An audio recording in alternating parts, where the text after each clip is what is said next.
नमस्कार, मैं अमित। बिहार न्यूज़ में आप सभी का स्वागत है। खबरों की ओर बढ़ने से पहले एक नज़र सुर्खियों पर। बिहार पुलिस कांस्टेबल परीक्षा के लिए एडमिट कार्ड जारी। छात्र बदला गया पुराना नियम। कैमरे की निगरानी में होगी रेड। बिहार के कमज़ोर पड़ा मानसून, अब तक सामान्य से भी कम हुई बारिश।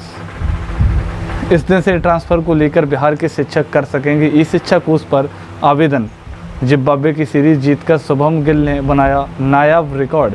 इसके साथ ही बढ़ते हैं शाम तक की बड़ी खबरों की ओर विस्तार से। बिहार पुलिस कांस्टेबल परीक्षा के लिए एडमिट कार्ड जारी।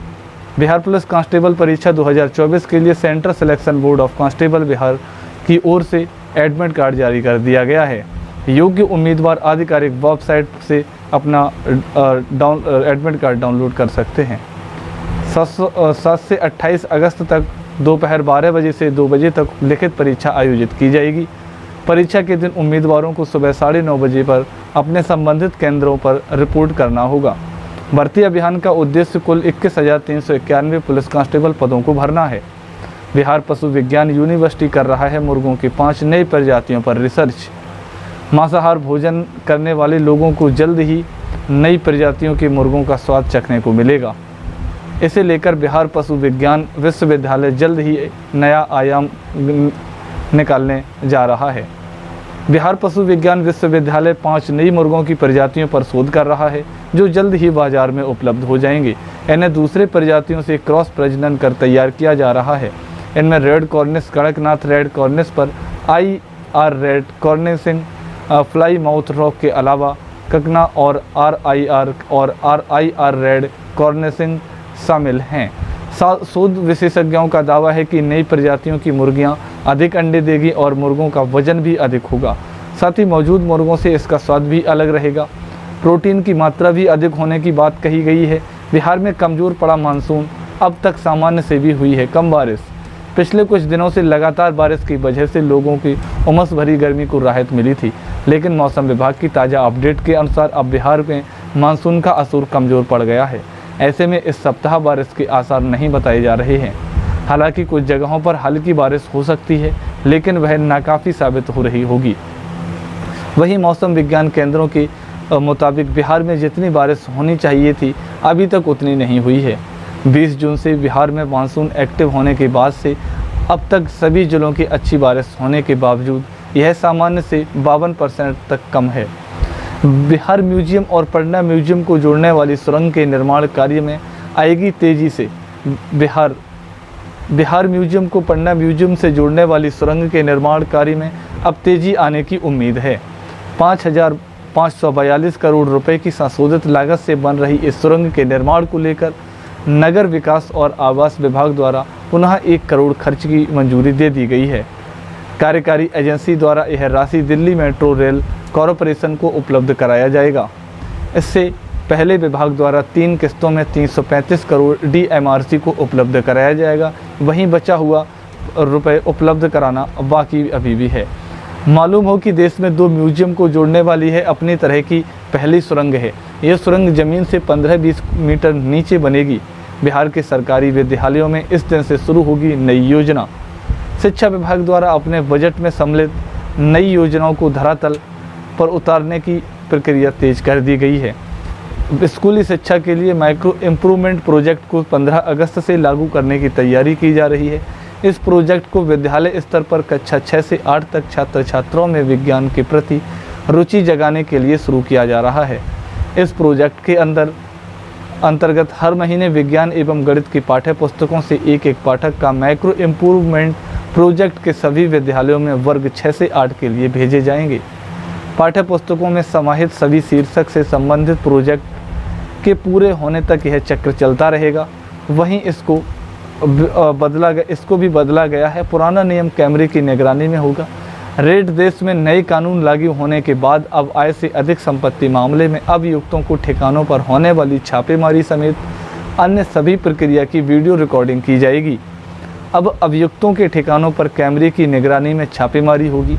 इसके साथ ही इसे डिजिटल साक्ष्य के तौर पर न्यायालय में बतौर सबूत पेश किया जाएगा। यह कानून अब स्पेशल विजिलेंस OU समेत अन्य सभी एजेंसियों पर भी लागू होगा। और इसके फायदे यह होंगे कि इसके आधार पर कोर्ट त्वरित फैसला सुना सकती है। इस दिन से ट्रांसफ़र को लेकर बिहार शिक्षक कर सकेंगे ई शिक्षा कोष पर आवेदन। बिहार के शिक्षकों को ट्रांसफ़र पॉलिसी लेकर शिक्षा विभाग की ओर से बनाई गई कमेटी के द्वारा रिपोर्ट तैयार की जा रही है और लगातार बैठकों का दौर भी जारी है। अब इसी कड़ी में मंगलवार को शिक्षा विभाग की समिति की फिर से मीटिंग होने वाली है। शिक्षकों की ट्रांसफ़र पोस्टिंग पर अंतिम रिपोर्ट 22 जुलाई तक तैयार कर ली जाएगी और 1 अगस्त से शिक्षक ट्रांसफ़र के लिए ई शिक्षा कोष पर आवेदन कर सकेंगे। शिक्षा विभाग के अपर मुख्य सचिव एस सिद्धार्थ को 27 जुलाई को रिपोर्ट सौंपी जाएगी। सक्षम पास कर चुके 1,87,000 शिक्षक भी तबादले के लिए अपना आवेदन 1 अगस्त से कर सकेंगे। प्रथम सूची के तहत इंटर स्कूल में 19 जुलाई तक ले सकेंगे एडमिशन। इंटर स्कूल में एडमिशन के लिए प्रथम चयन सूची के तहत तिथि 19 जुलाई तक विस्तारित कर दी गई है। इसकी जानकारी सभी जिला शिक्षा पदाधिकारी और स्कूल प्राचार्य को दे दी गई है। अब छात्र 15 से 19 जुलाई तक आवंटित स्कूलों में दाखिला ले सकेंगे। बोर्ड प्रशासन द्वारा यह स्पष्ट करते हुए बताया गया है कि प्रथम चयन सूची की तिथि विस्तार का यह आखिरी मौका है। पहले यह तिथि 14 जुलाई तक थी, जिसे अब बढ़ाकर 19 जुलाई तक कर दिया गया है। जिन छात्रों को प्रथम सूची में नाम है उन्हें 19 जुलाई तक एडमिशन लेना है। महाबोधि कॉरिडोर की दिशा में जल्द ही होगा काम शुरू। 73 एकड़ जमीन चिन्हित गयाजी धाम विष्णु पद मंदिर में पर्यटन कॉरिडोर के निर्माण की दिशा में जल्द ही काम शुरू होने जा रहा है। इस पर करीब 5.74 करोड़ खर्च किए जाएंगे। विष्णु पद मंदिर में पाथवे से सह सेठ भवन संरचना एवं मंदिर के लिए वैकल्पिक अप्रोच पद और बस डिपो का निर्माण कॉरिडोर के प्रथम चरण में किया जाएगा। कॉरिडोर के प्रथम चरण का कार्य 2 साल के अंदर पूरा करने का लक्ष्य रखा गया है। राज्य पर्यटन विकास निगम द्वारा इसके लिए टेंडर जारी कर दिया गया है। इसके लिए 6 अगस्त को प्री वेडिंग मीटिंग तय है। वहीं 12 अगस्त को टेंडर ये खोला जाएगा। इसके बाद एजेंसी का चयन कर निर्माण शुरू कराया जाएगा। शिक्षा विभाग के अपर मुख्य सचिव को सौंपा गया अतिरिक्त प्रभार। शिक्षा विभाग के अपर मुख्य सचिव डॉक्टर एस सिद्धार्थ को एक और बड़ी जिम्मेदारी सौंपी गई है। एस सिद्धार्थ को अनुग्रह नारायण सामाजिक संस्थान का नया निदेशक बनाया गया है। इसे लेकर शिक्षा विभाग द्वारा अधिसूचना जारी कर जानकारी दे दी गई है।